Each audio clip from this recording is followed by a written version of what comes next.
Jana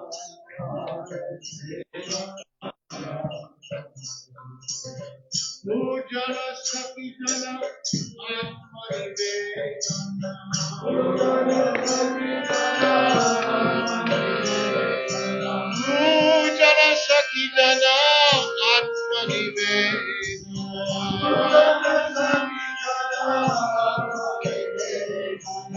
Govinda Dasa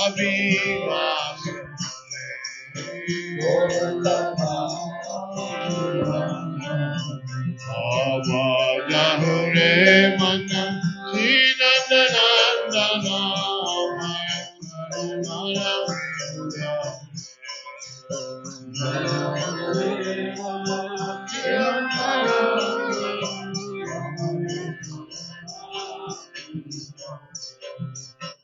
Hare Krishna, Hare Krishna, Krishna Krishna, Hare Rama, Hare Rama, Rama Rama, Hare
Hare Krishna, Hare Krishna, Krishna Krishna, Hare Rama, Hare Rama,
I'm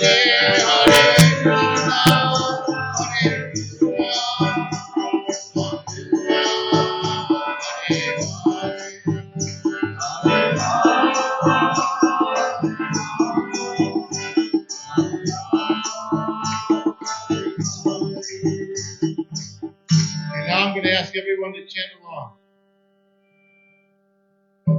Chant the Hare Krishna Maha Mantra with us, very loudly. Okay?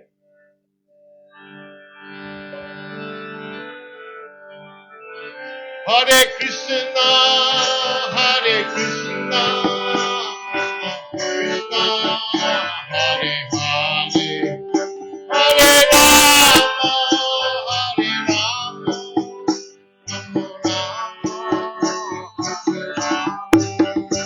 Hare Krishna,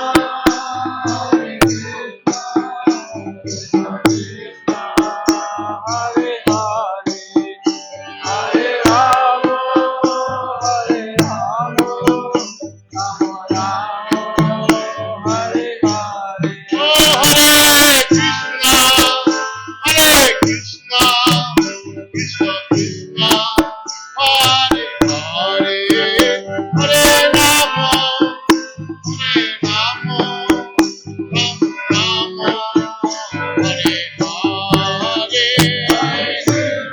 Hare.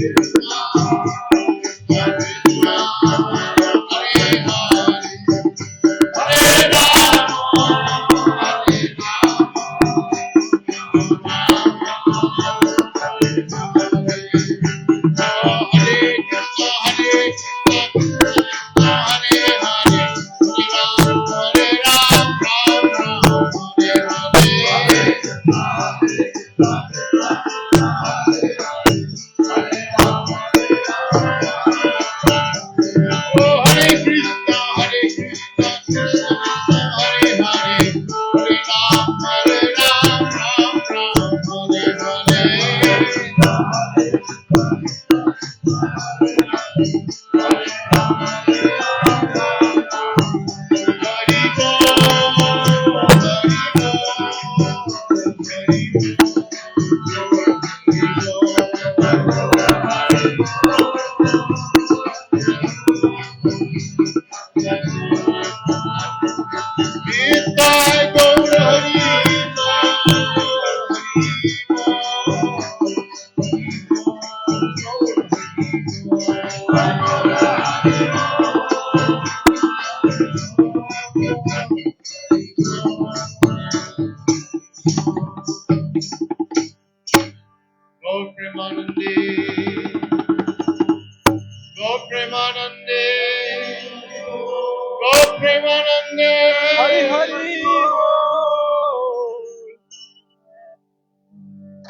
Rajendra. Hare Krishna. Welcome, everybody. Thank you for having us here. Today, we have the special occasion to have this great personality. His name is Bhaktivichar Vishnu Maharaj. He's coming from Orissa. He's the Acharya of Sri Krishna Chaitanya Mission. His spiritual master, Srila Bhakti Vaibhava Puri Goswami Maharaj. He has been traveling around the world for the past 20 years, preaching He has more than 30 temples in India, and today we are having his association with us. He's a Sanskrit scholar. He also has written some books. In the back, we have some books if you like to read more about all his teachings. In the book table, we have 3 books. He's been coming to California every year, but today, this time, it's very nice that the temple has invited him to come and speak. So he's been, for all his life, he's been in India, preaching the Krishna consciousness, the slogan of Lord Chaitanya Mahaprabhu. So thank you very much, everybody, for attending. I would encourage everybody to please listen to what he has to say. And if you have any questions at the end, also please feel welcome to ask. Thank you. Very well. And also thanks to Ashwani and Raj for making this program possible. You folks, you were in India and the Ganga when we spoke over WhatsApp. And we arranged this program at the last minute. So, very happy to come. I was here last week with Radhanath Prabhu. Now we're regularly visiting, getting to know some of you personally. So thank you for having us again.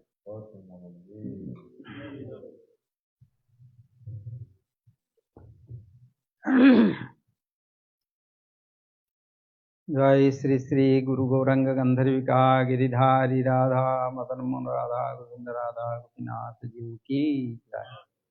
Shri Baldev Jagannath Subhadra Sudarshan ji की जय।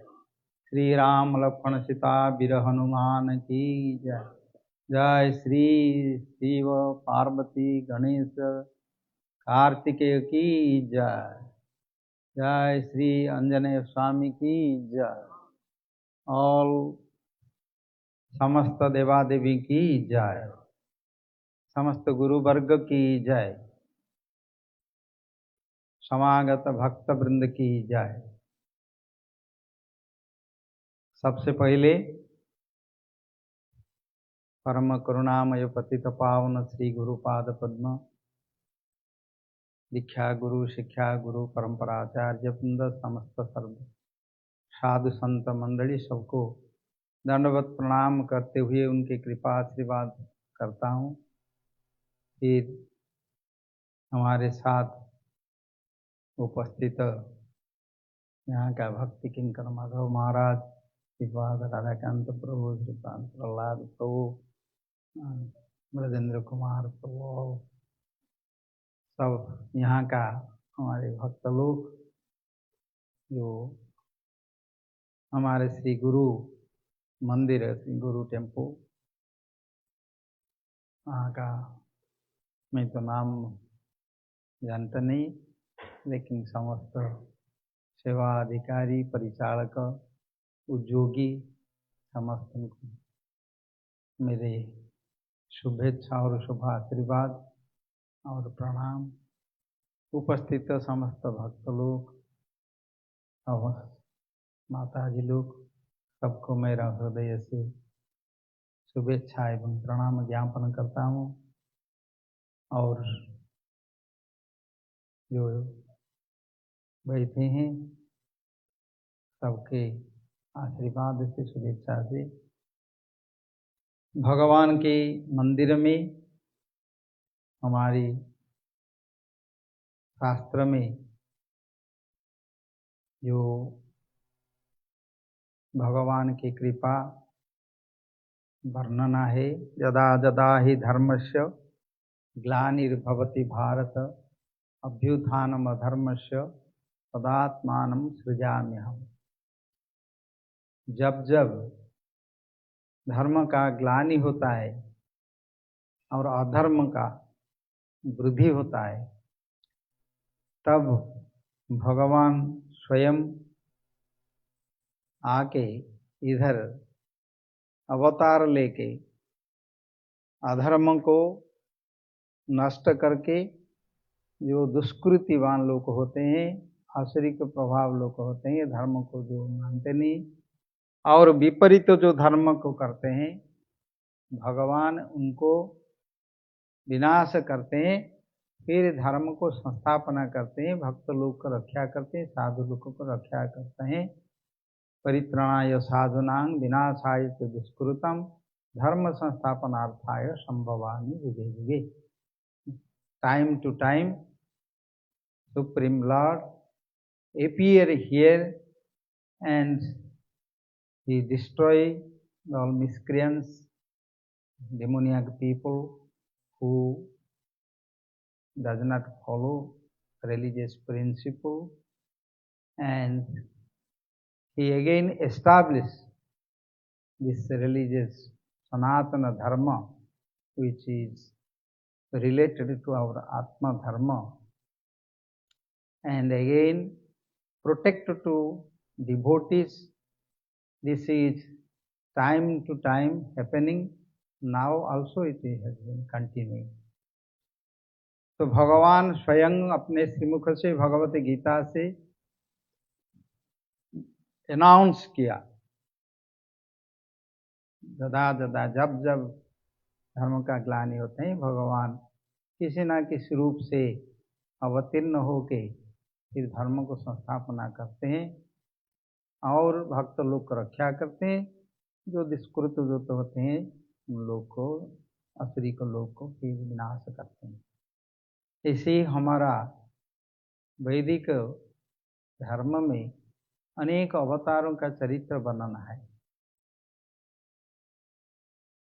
भगवान श्रीमद् भागवत में 26 अवतारों का वर्णन है। Shrimad Bhagavatam there are 24 incarnations described by Vyasadeva, but he told that no one can count how many times the Supreme Lord appeared here. That is like waves comes from the ocean. No one can count this. Same. Many times for any individual devotee have any problem, he also appeared here and he protected them, like Draupadi is called. Then he appeared like cloth. He not appeared like with his four-armed or with weapons. What is necessary, he took the action and make his leela. And when the time came, he organized Mahabharata. He did not kill that time, Draupadi. But by time he is performing his responsibility, same time he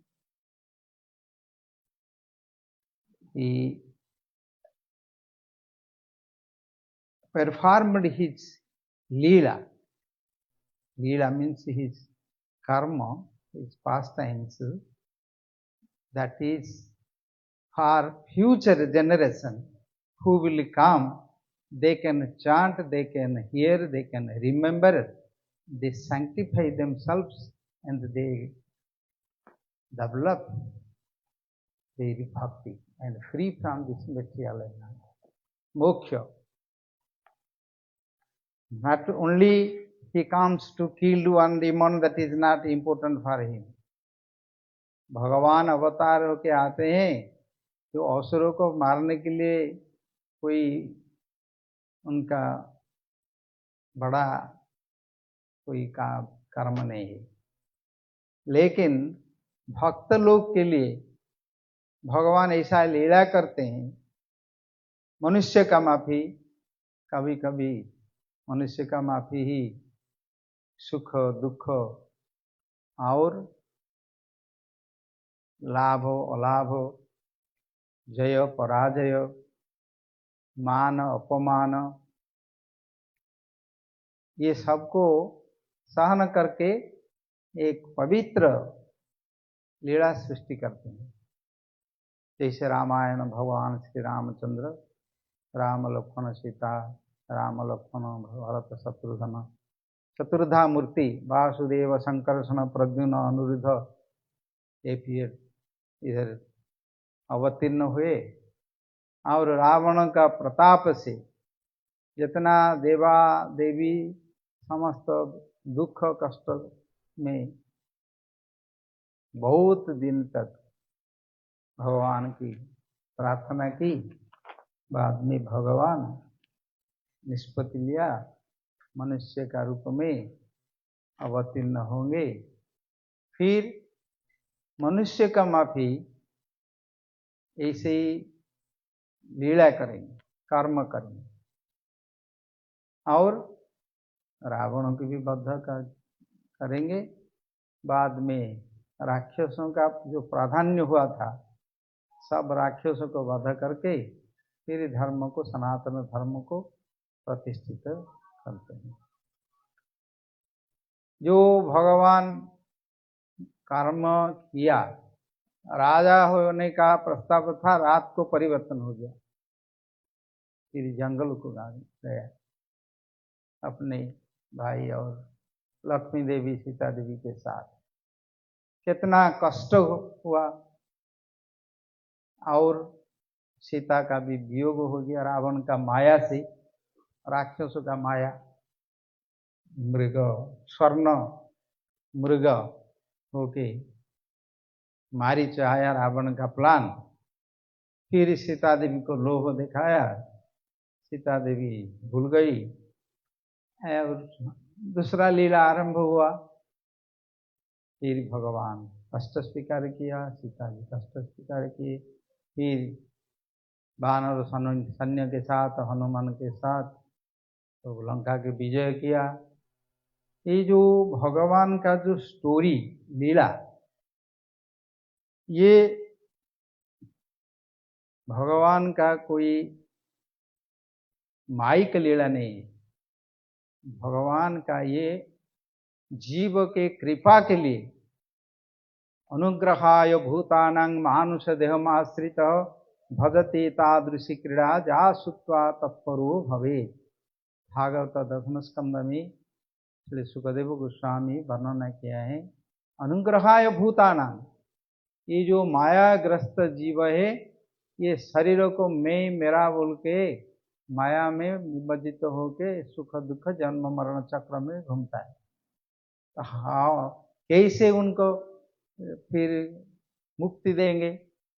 लोग तो मोहित होकर रहे हैं, वो तो आसक्त होकर रहे हैं, वो कितना कुछ करने से भी मन इससे मुक्ति नहीं होता है, तो कैसे करेंगे? फिर ये स्टोरी जो भगवान की लीला, फिर भगवान अनुग्रहाय भूतानां, कृपा करके इसे किया है। भगवान भी रोने लगे थे, रोते थे, फिर युद्ध भी करते थे, उनको भी मारते थे, ये सब कुछ किया जैसे मनुष्य का होता है। The Supreme Lord appeared here and he performed such pastimes just like a human. They are same happiness, distress, some blame, some fame, the blaspheme, sometimes crying, sometimes fighting. They also beat them, they also beat them.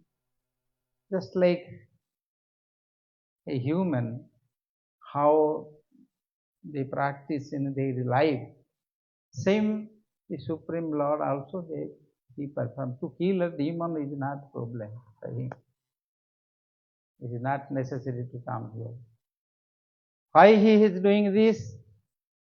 Anugrahaya bhutanam. That is his mercy to these conditioned souls who are in this material energy, three moods of his Maya. They think I am this body and I am I and my, this belongs to me. And he take bath and death, again take bath and death. And following this system of nature and time, this is the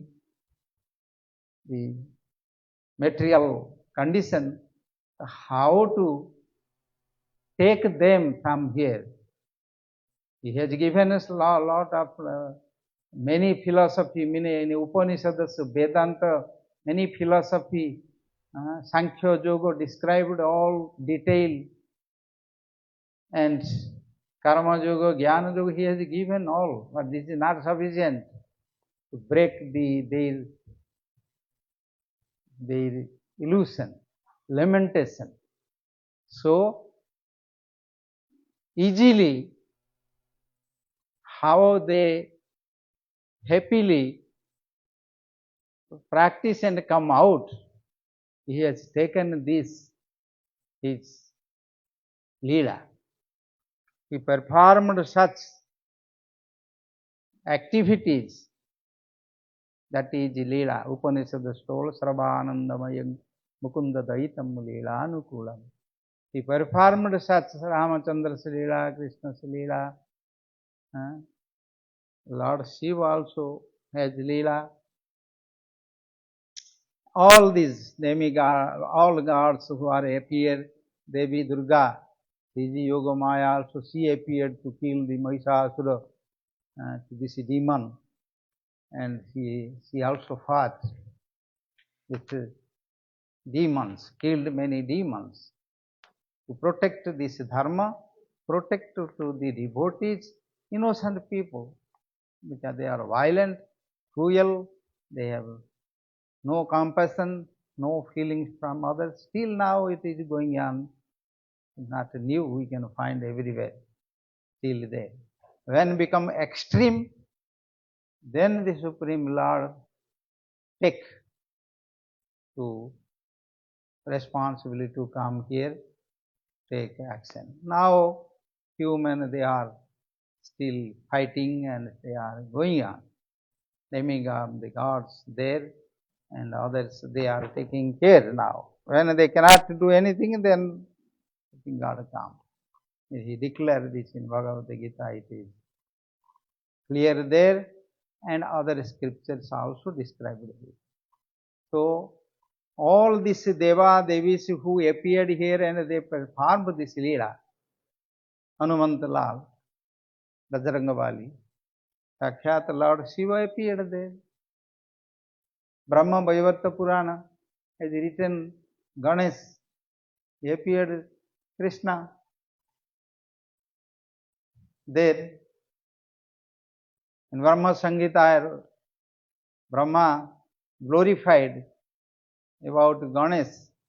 Jatapad Pallavajugang Vinidhaya Kumbha Dunde Pranama Samayesha Ganadhiraja Vignan Vihantu Malamasya Jagatraisya Govindam Adi Purusham Tamang Bhajami Ganadhiraja Gananang Adhipate. He is the chief of all the Ganas, Deva Ganas. They gave this post. And what we do, any activities of pious activities, then we have to first worship to him, so all other work become free of any obstacles. That is कुछ हाँ हिंदी में भी बोलेंगे सम English भी है. सो भगवान का स्वयं मुखारविंद से भगवत गीता में बताया, जब जब धर्म को ग्लानि हो रहा है तब भगवान इधर अवतीर्ण होते हैं, और भगवान अवतीर्ण होके मनुष्य का माफी ऐसी लीला करते हैं. क्यों? जा श्रुत्वा तत्परो भवेत्. जैसे बाद में जो भक्त लोग रहते हैं, वो उनको कीर्तन करके, श्रवण करके, स्मरण करके इस संसार से मुक्ति प्राप्त हो. भगवान की कथा और भगवान के नाम एक ही है. भगवान के कथा से भगवान अलग नहीं है. कथा क्या है? भगवान की कथा में उनकी नाम रूप गुण लीला प्रकट होता है. ये इसलिए भगवान यहाँ पर आविर्भाव होके ये जैसे ही मनुष्य का माफी लीला करते हैं, कभी कभी मत्स्य रूप में आए, मत्स्य भगवान अवतार, मत्स्य पुराण एक भी है, कूर्म अवतार हुआ, कूर्म का भी पुराण एक कूर्म पुराण है, वराह पुराण है, वामन पुराण है, नृसिंह पुराण है, रामायण है, और शिव पुराण है, ब्रह्म पुराण है। भविष्यत पुराण में भगवान सूर्य के बारे में बताए हैं, स्कंद पुराण में कार्तिकेय के बारे में बताए हैं, वायु पुराण, अग्नि पुराण, ऑल दिस ऑल पुराण में, सब पुराण में उनके चरित्र, उनका नाम रूप गुण लीला सब वर्णन है, क्या क्या उन लोग ने अवतरण। क्यों, ये जो हमारा ये पंचभौतिक जगत है, इसमें सब डिपार्टमेंट का, सब शक्ति का प्रयोजन है। जैसे हम श्वास लेते हैं, वायु, वायु देवता है, फिर पानी पीते हैं, जल देवता वरुण है, और अग्नि देवता है जो जठरानल, हम जो खाना खाते हैं उसको पचाते हैं, जठरानल है। फिर मन का देवता चंद्रमा है, आंख चक्षु का देवता सूर्य है, बुद्धि का देवता ब्रह्मा है, अहंकार का देवता भगवान महादेव शिव जी है। ये शक्ति जो है देवी दुर्गा है, प्रेम जो है, लव है, स्वयं राधा रानी अधिष्ठात्री देवी है, धन है लक्ष्मी जी, धनादि शोभा सौंदर्य और क्या लक्ष्मी जी है, विद्या सरस्वती अधिष्ठात्री देवी है। ये सब देवा देवी ये जगत को पालन करते हैं, बिना उनके बिना पालन नहीं हो सकता। जो बस वासुदेव भगवान आत्मा परमात्मा है, ये सब के कृपा से, उनकी शक्ति से हमारा शरीर, हमारा इंद्रिय, हमारा जो विचार और कर्म कुछ उन लोग के शक्ति से ही चलता है। इसलिए वेद में उन लोग को भगवान बोल के पूजा करने का व्यवस्था है। बहुत जो लोग तत्व को जानते नहीं, वो लोग को बोलते हैं कि हिंदू लोग ये सब जिसको तिसको पूजा करते हैं, उनका कोई भगवान नहीं है। मैं फ्रांस गया था, पेरिस में एक टीवी चैनल है, वो धर्म के बारे में ही सब समय चलता रहता है, और दूसरा कोई न्यूज़ देते नहीं। लेकिन सब धर्म जितना है वो सब लोग आते हैं, उनको सब प्रचार करते हैं, लेकिन हिंदुओं को प्रचार करने के लिए वहाँ पर कोई व्यवस्था नहीं करते हैं। मैं गया था तो उनके साथ मिला, मैं पूछा क्या बात है, क्यों हिंदुओं का धर्म का प्रचार करते नहीं? बोले हिंदुओं का कोई भगवान नहीं है, देयर इज नो गॉड। मैं बोला अच्छा ऐसा है, भगवान का जो स्वरूप है, भगवान का जो भगवान का तत्व है, उन लोगों को मालूम नहीं है। भगवान कभी कभी क्या अवतार होके आते हैं, कब कुछ करते हैं, ये सब तो उन लोग को मालूम नहीं। उन लोग का जो भगवान जैसे बोलते हैं वो थोड़ा सा कोई 10-20 नीति नियमों को वही भगवान बोल के सब उसको लेके ही सब कुछ करते हैं। तो तत्व ये है, इसको जानना भी हमको जरूरी है। भागवत में श्री व्यासदेव इसका एक समाधान किया, एते चंसकवाः पुंसः कृष्णस्तु भगवान स्वयं इंद्रादि व्याकुलम लोकं मृडयन्ति दिवे दिवे। जब जो आवश्यक होता है भगवान स्वयं अपने को प्रकट करके वही देवता रूप से उसको लीला करते हैं। एक एक इंद्रियों का, एक एक शक्ति का एक एक देवता है। जैसे डिपार्टमेंट है ना, गवर्नमेंट का एक इलेक्ट्रिक डिपार्टमेंट है, फाइनेंशियल डिपार्टमेंट है, और इरिगेशन डिपार्टमेंट है, फिर एडमिनिस्ट्रेशन डिपार्टमेंट है, सब डिपार्टमेंट है। डिपार्टमेंट पे एक एक चीफ रहते हैं, मिनिस्टर रहते हैं, चलाते हैं, नहीं तो फिर चलेगा नहीं, सब कुछ जरूरी है।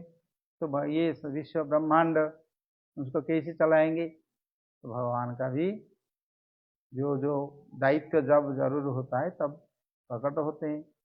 एक बार महिषासुर जैसे उत्पात किया, उसमें वो वर प्राप्त किया था ब्रह्मा से, कोई कन्या देवी कन्या के साथ वो मरेंगे, स्त्री के साथ, कोई योद्धा उनको मार नहीं पाएंगे।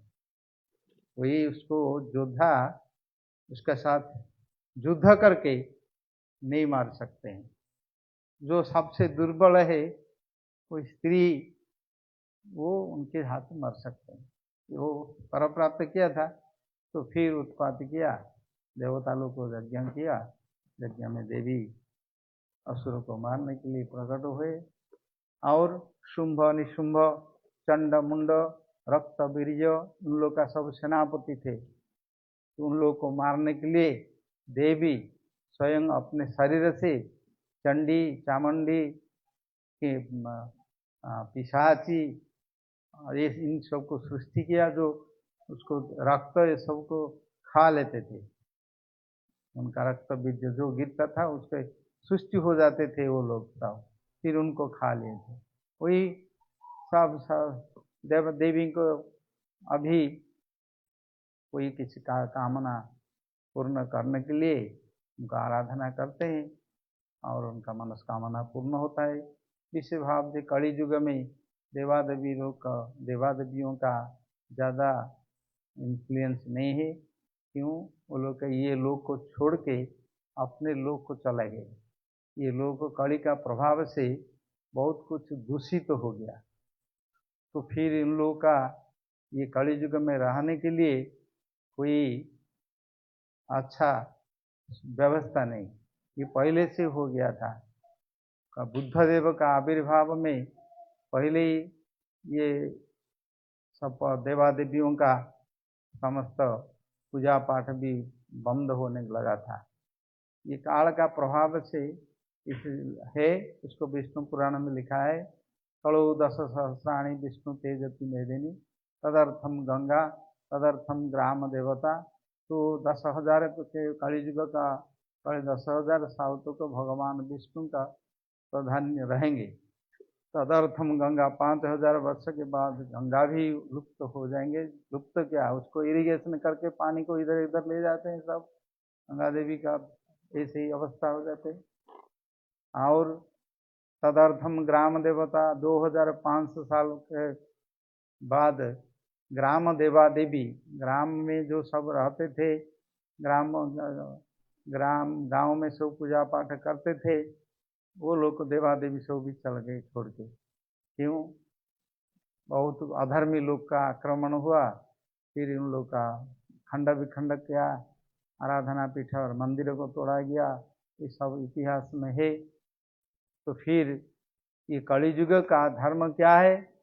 कलि युगे कलो तद हरिकीर्तनाद, हरे नाम एव केवलम, कलो नास्तिव नास्तिव नास्तिव गतिरन्यथा।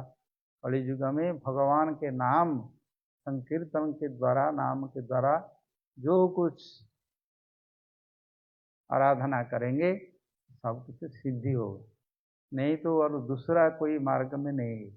अभी तो पूजा पाठ करने के लिए, जैसे आपको सुना होगा तिरुपति मंदिर में कुछ दिन में न्यूज़ में आया, उनके प्रसिद्ध लड्डू भोग होते हैं, कैसे फ्लैटेड हाउस से ला के वो घी में करते थे, सारा पृथ्वी में कैसे हला हुला हो।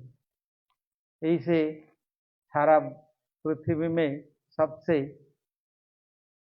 रिचेस्ट ज़्यादा दक्षिणा होता है तिरुपति में, और कहाँ नहीं है। फिर वहाँ पर ऐसा हुआ, क्या करेंगे? अच्छा, वहाँ पर ऐसा हुआ तो अब दूसरा मंदिर में क्या नहीं हो रहा है? फिर बाद में जगन्नाथ मंदिर में अभी वो लोग अभी किसको मालूम नहीं था क्या कौन कहाँ से लाते हैं और भोग बनाते हैं।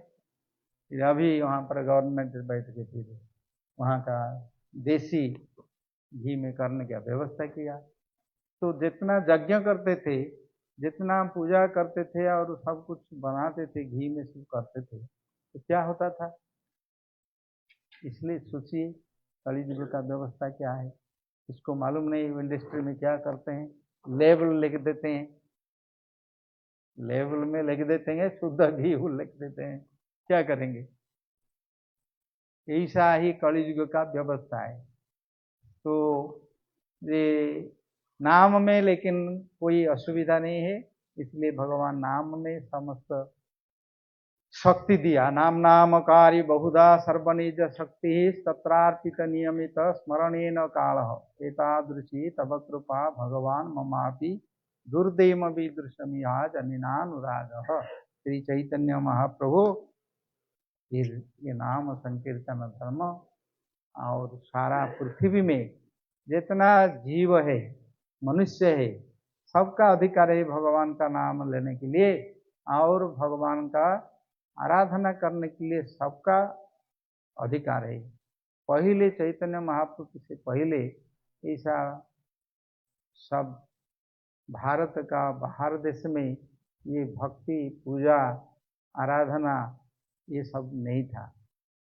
तो चैतन्य महाप्रभु ने साक्षात राधा कृष्ण का अवतार और वो सबके लिए भगवत गीता, श्रीमद् भागवत, रामायण और हमारा शास्त्र को प्रचार करने के लिए फिर इस संकीर्तन धर्म से, नाम धर्म से फिर उसको प्रचार किया। तो अभी हम देखते हैं ये लोग भी उनका मदिरा, मांस और जितना सब कुछ छोड़ के, लहसुन प्याज इत्यादि छोड़ के भगवान कृष्ण राधा कृष्ण को पूजा करते हैं, प्रसाद भी पाते हैं, शाकाहारी भोजन करते हैं और गो सेवा करते हैं।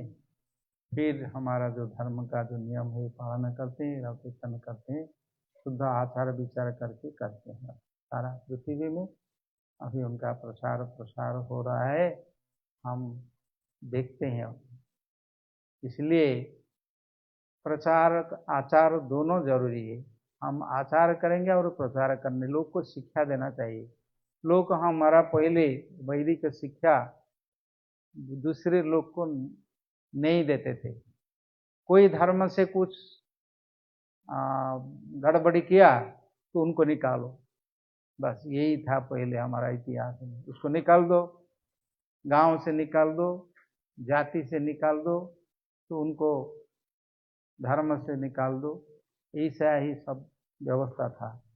लेकिन श्री चैतन्य महाप्रभु ये धर्माधर्म विचार नहीं करके सबके लिए ब्राह्मणादि चारी बनने तरीवे नाम संकीर्तने, ऑल दी, जब सब लोग मिलके नाम संकीर्तन का माध्यम से सब ये जगत से मुक्ति प्राप्त करेंगे, भगवत भक्ति प्राप्त करेंगे। सिद्धांत भागवत के लिए प्रचार प्रसार किया और फिर धीरे धीरे परिवर्तन हुआ। इसलिए हमारा जो पुराण में समस्त कुछ वर्णन है, चरित्र सब देवा देवियों का चरित्र भी वर्णन है, कैसे उन लोगों ने असुरों को संहार किया और भक्त लोगों को रक्षा किया और धर्म को रक्षा किया, इसको वर्णन है। जब जब जो जो आवश्यकता अनुसार वो सब किया है। इसलिए हमको पुराण पढ़ना जरूरी है। मंदिर में जो उपचार पूजा करने का व्यवस्था है, उसमें सबसे बड़े उपचार है भगवान का कथा श्रवण करना।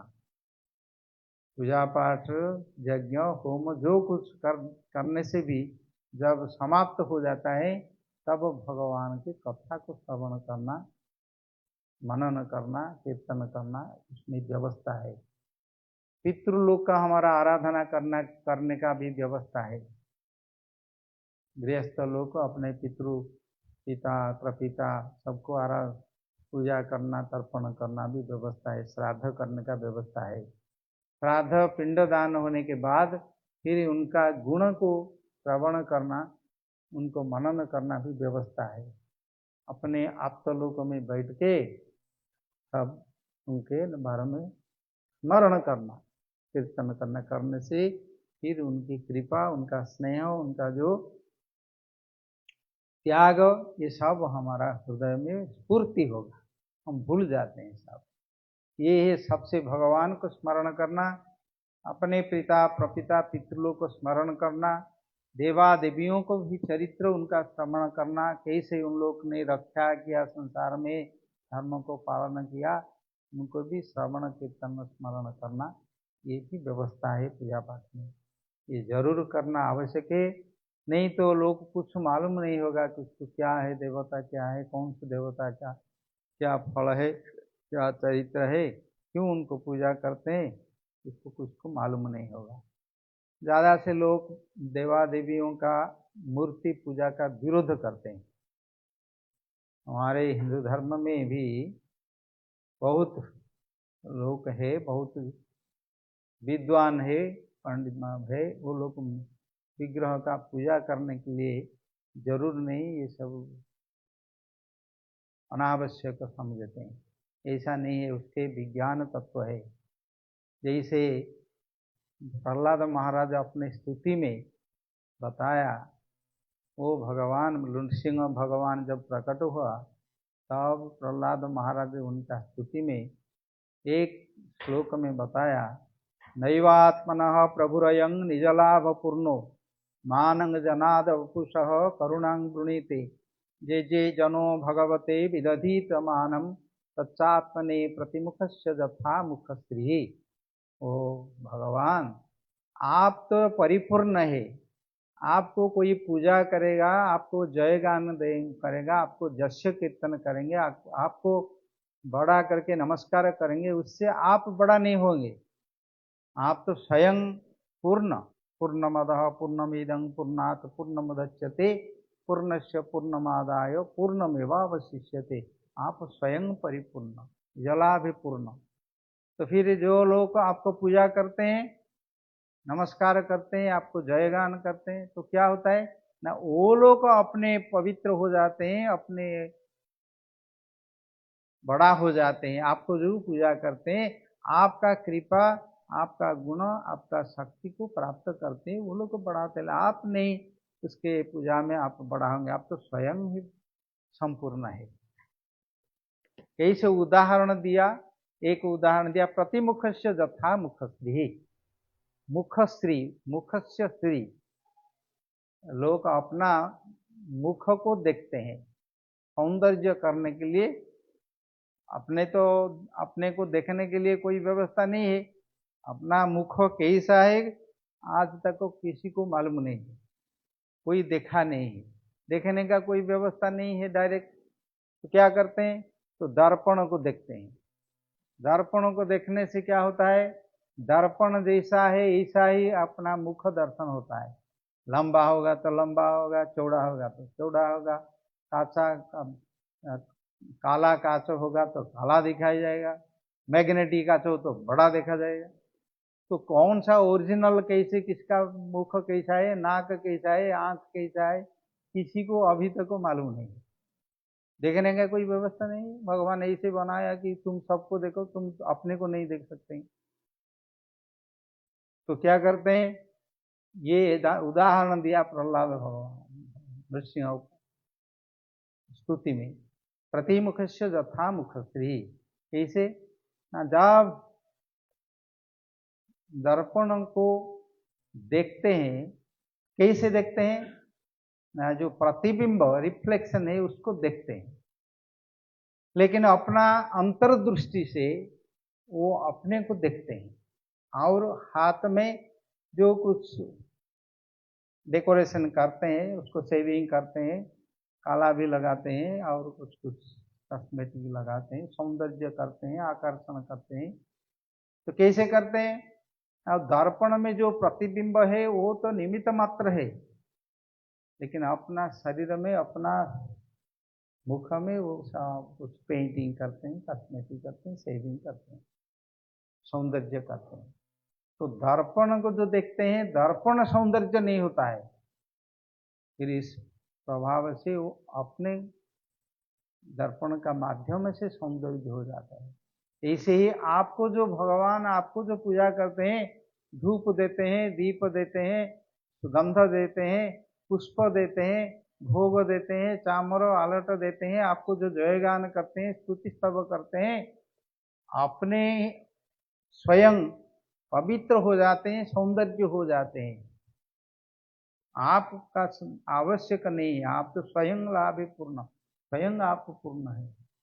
इसलिए जो आराधना करते हैं, हम उपासना करते हैं, इसका तत्व कि भगवान इससे बड़ा होंगे ऐसा नहीं, भगवान स्वयं बड़ा है, वो तो सृष्टिकर्ता भगवान है।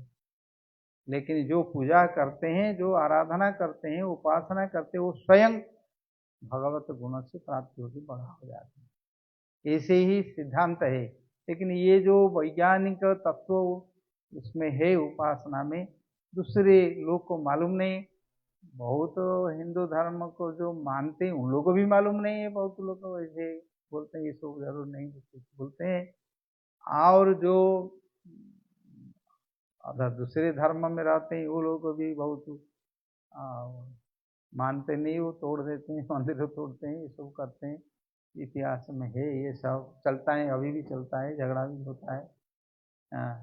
लेकिन उसका जो विज्ञान तत्व है, ये भगवान के उपासना तत्व में, भक्ति में भगवान को पत्रं पुष्पं फलं तोयम जो में भक्त्या प्रगच्छति तदहं भक्ति उपकृतम अस्नामि प्रगतात्मनः।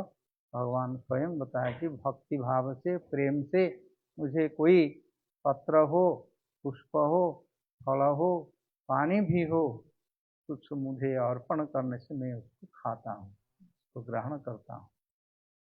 तो भगवद गीता में आखिर अध्याय में बताया, तुम जत करोषि जद स्नासि जद विहोषि ददासि जत तपस्यसि कुंती और तत् पुरुषम अदर्पणम। जो कुछ खाते हो मुझे अर्पण करो, तुम जो कुछ करते हो उसका मुझे अर्पण करो और मुझे नमस्कार करो। जत करोषि जद स्नासि जद विहोषि ददासि, जो कुछ दान करते हैं तुम मेरे लिए करो, फिर तुम मेरे पास आओगे। ये जन्म संसार में जो काल चक्र में पड़ के जन्म मृत्यु में, जरा मृत्यु दुख और कष्ट में रहते हैं, इससे आप छुटकारा पा जाएंगे। भगवान कृपा करके शेष अवस्था में सर्वधर्मान परित्यज्य मामेकं शरणं व्रज अहं त्वा सर्व पापेभ्य मुक्तिशामि मा शुचः।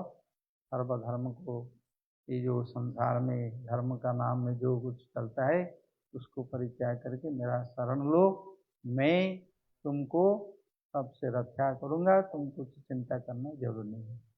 ये तो भगवत गीता में आखिर में भगवान ने कृपा करके बताया। और ये संसार में अवतीर्ण होकर जो कुछ लीला किया है भगवान, इसको हम श्रवण करेंगे और कीर्तन करने से, फिर स्मरण करने से, अनायास से हम उद्धार होकर चले जाएंगे।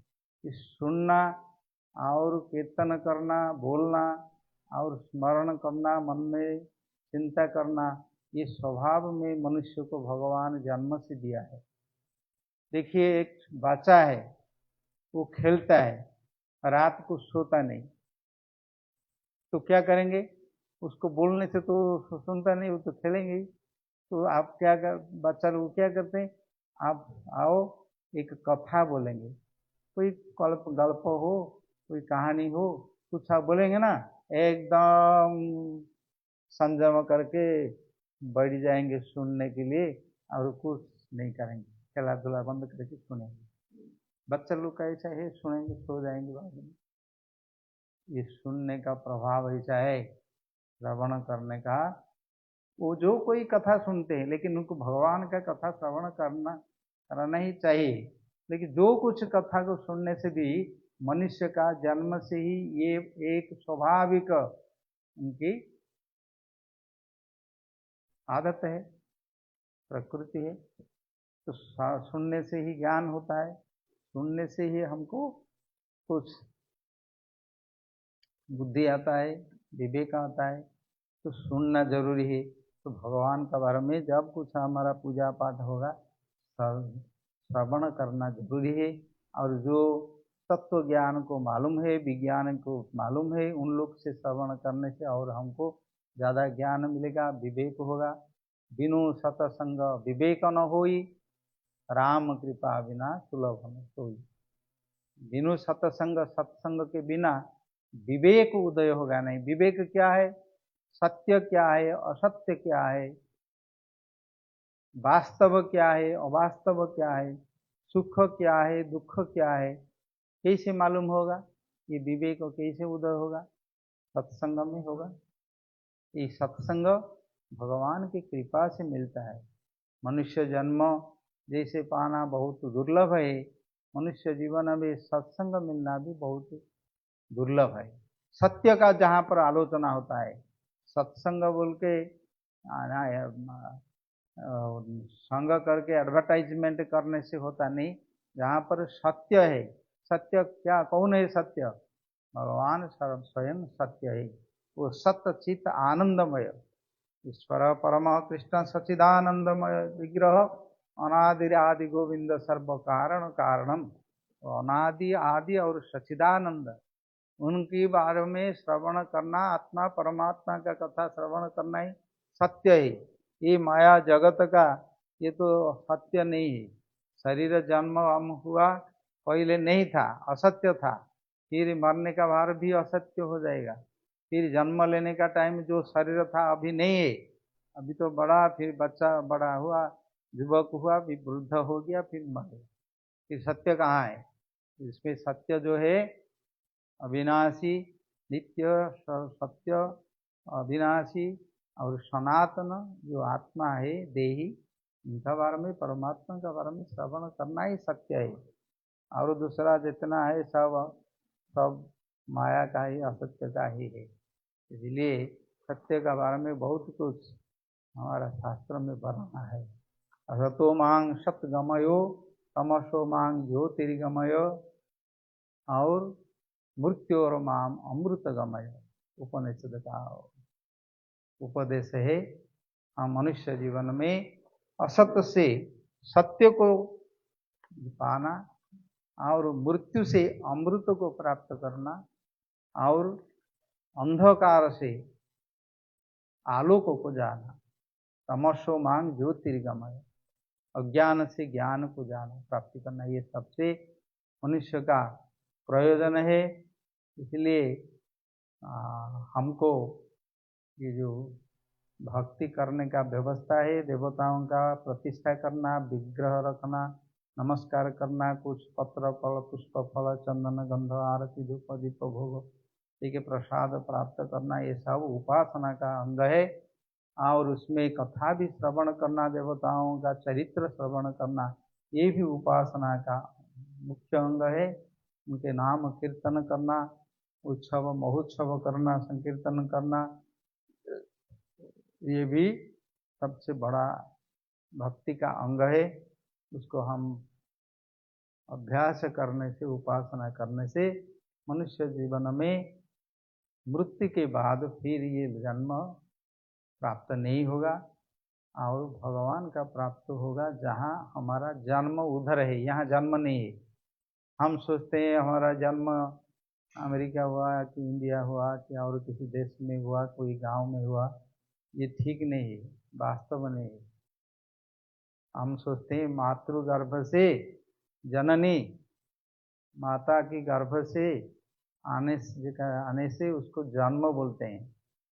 लेकिन माता की शरीर का पहले 9 महीना 10 महीना उधर रहते हैं, पहले पुरुष का शरीर में, पिता का शरीर में रहते हैं। कितना दिन तक पुरुषों में रहते हैं पिता का शरीर में किसको मालूम नहीं। माता का शरीर में ऐसे जन्म नहीं हो जाते हैं, पहले पिता का शरीर से जाते हैं।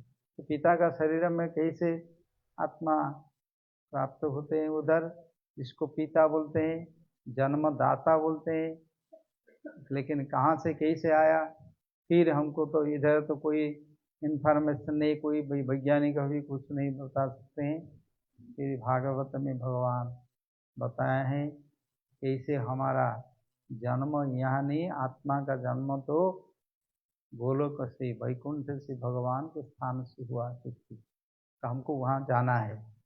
वहाँ गले जाने से ही उनका स्थान हम परम शांति प्राप्त होती, शाश्वतम परम शांति, जहाँ मृत्यु नहीं है, जहाँ भय नहीं है, रोग नहीं है, वार्धक्यता नहीं है, ये जड़ शरीर नहीं है, अहंकार अभिमान नहीं है, और वहाँ पर सच्चिदानंदमय चेतन घनमय भगवान की स्थिति वहाँ पर ये तक शास्त्र में बताए हैं। जाने के लिए, वहाँ मुक्ति पाने के लिए, भगवत सेवा प्राप्त करने के लिए हमारा लक्ष्य होना चाहिए। वहाँ पर हमारा शास्त्र में बता है, तमेव शरणं गच्छ सर्वभावेन भारत तत्प्रसादात् परां शांति स्थानं प्राप्स्यसि शाश्वतम। शाश्वत स्थान, नित्य स्थान को प्राप्त करेंगे। उनके पास शरणागत होने से, उपासना करने से प्राप्ति होगा। ये भगवत गीता में भगवान बताया है, उपनिषद में भी, वेदांत में भी बताया है। इसलिए हमको ऐसे ही हमारा लक्ष्य प्रयोजन को सिद्ध करने के लिए इसे हमको अभ्यास करना चाहिए। इससे हमारा भी मंगल होगा, जगत का भी मंगल होगा, सबका मंगल होगा। नहीं तो ये माया संसार में असत्य को सत्य भाव के यहाँ पर बहुत कुछ काम, क्रोध, लोभ, हिंसा, द्वेष इत्यादि करके मरते हैं, अशांत में रहते हैं और जीवन का कोई लाभ होता नहीं। धन्यवाद। We discussed something about the pastimes of the Supreme Lord and all the incarnations, how Goddess Devi Durga appeared to kill the Mahishasura, weak demon who defeated all demigods, and he got a boon from Brahma. He could be only killed by a female. No one can, some hero can kill him.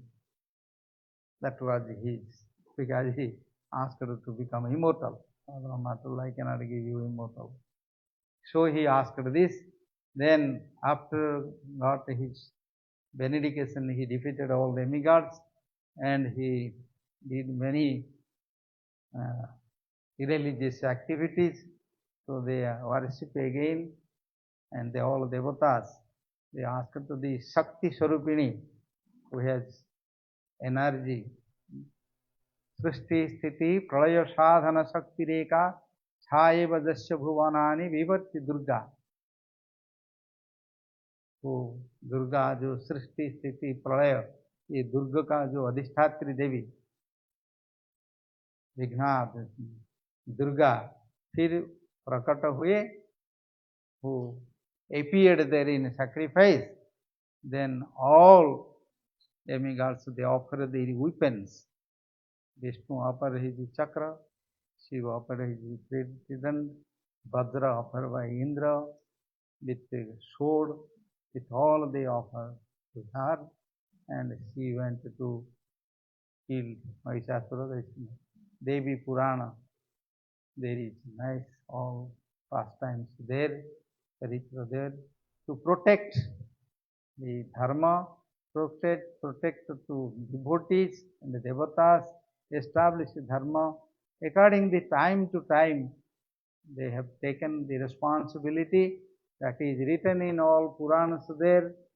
So who does not read all this literature, they cannot understand all their character and their activities, and they cannot understand all the science there. So this is therefore many other religious people and other spiritual persons, they say Hindus, they are worshipping many gods. They have no one God. They worship to everyone, everything. They worship to mountain, worship to river, worship to water, worship to fire, worship to trees. That is true. That is true. Because they have their position, and without them cannot survive, then cannot continue this universe. So that is, we have to know the science is there. If we read, we can understand this, and we have to respect all. Then we will also live peacefully. If we don't respect, then we will also each kill each other. What is happening now? War everywhere for nothing. They are creating all more than 60% of their economy, what they are working, they are paying tax. They are only creating mass destructive weapons that are used to kill to others, to destroy the nature. If they respect to all sunlight we are living, if we worship, if we obey, respect, then everything becomes perfect. Same like air, same like water, they are polluting air, water, earth, everything polluting. Creating, they say, well, we are scientists, but this is not actually science. This is result is nonsense there.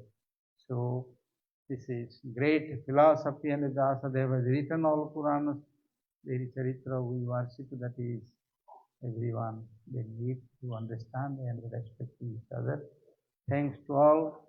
Thanks to the Guru Temple Committee and their all organizers. They allow us, our Radhakanta Prabhu, who communicates, and they come here, that is worshipping to offering incense and lamp and bhoga. This is one part of bhakti, but भगवान की कथा श्रवण कीर्तन स्मरण करना ये और important part है. इसलिए they need to do sankirtan, Yuga Dharma there, kirtan and glorify to the Lord. Here, that is most important part in other parts than bhakti. So thanks to all. I am happy with all. So I have been coming here more than 20 years, but never come here. I came to many times. This time I came to meet here. I am happy with all, and I hope everyone understands the value of human life and the value of our worshipping, value of our this satsanga. Thanks to all Gaur Premanandi, Hari Sancha Kalapatri Bhashan, Patitanang Bhavana Jovishkan. If you have any question, we can discuss, because 8 will be start Arati, so we can have some time to discuss. Amen.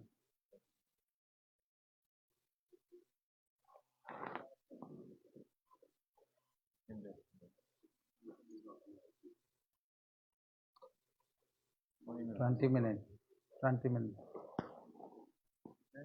Well, we can do here. We're just standing kirtan again. Standing kirtan again. Yeah. Whenever somebody would like to answer, no, we'll go. Okay, yeah. We'll go here.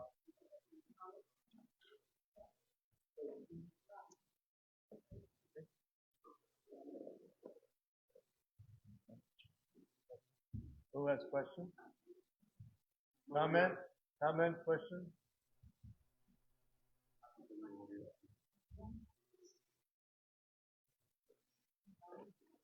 Okay, so the devotees can come. You can do kirtan here.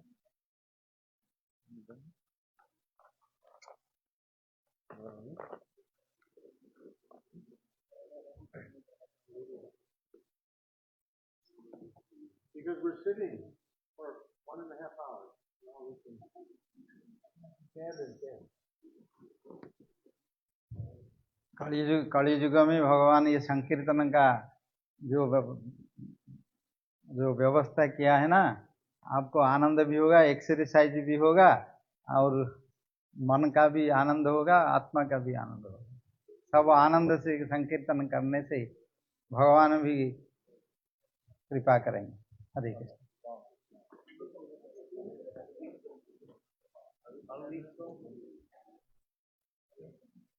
भगवान का कीर्तन में लज्जा करना ठीक नहीं है।